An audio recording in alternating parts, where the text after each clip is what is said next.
Cedar Park family is mourning the sudden death of their 18-year-old son last month.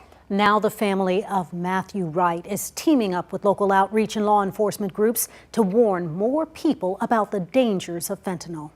KVUE's Ford Sanders was at an outreach event tonight and joins us now live from Cedar Park. Ford.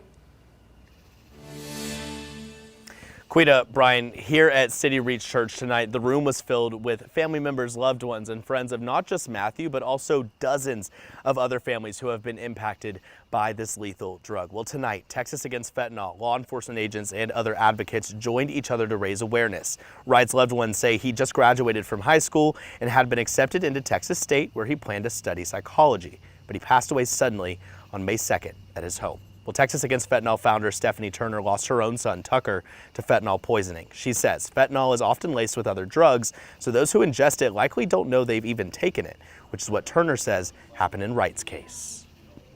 He was the youngest of three, he has two older brothers, and he died unexpectedly at home. And that's the story so often, that there's not warning signs. Your kid takes something and they go to bed at night and they don't wake up in the morning. Turner worked with lawmakers last year to get Tucker's law passed, which requires school education around the drug. She says it's important to call these cases poisonings rather than overdoses because of how often it's mixed in with other substances.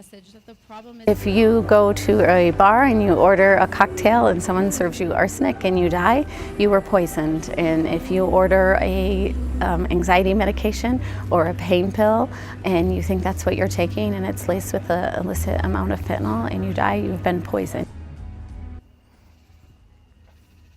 Well, during tonight's event, a sergeant in the organized crime unit with the Williamson County Sheriff's Office says the county's already seen 14 deaths involving fentanyl this year, and the state has seen more than 8,000 overdoses, but in just a fourth of those cases, someone administered the life-saving drug naloxone, which you may commonly more know as Narcan. Now, Cedar Park Police Chief Mike Harmon says they really started to see this drug grow in popularity around 2020. He says his own fear has been whether or not his kids would graduate high school, but if they would make it out alive due to the fact that this drug is just growing increasingly popular. So he and others here tonight say they hope that Matthew's story could possibly help raise awareness to keep lives being saved. Live in Cedar Park, Ford Sanders, KVUE News.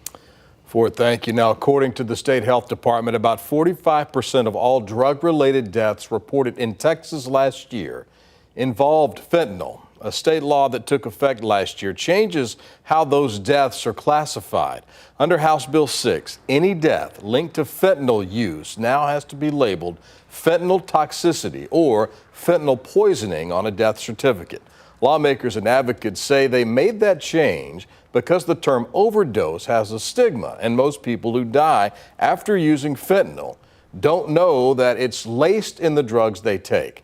That same bill also allows prosecutors to charge someone who distributes fentanyl and leads to a death with murder.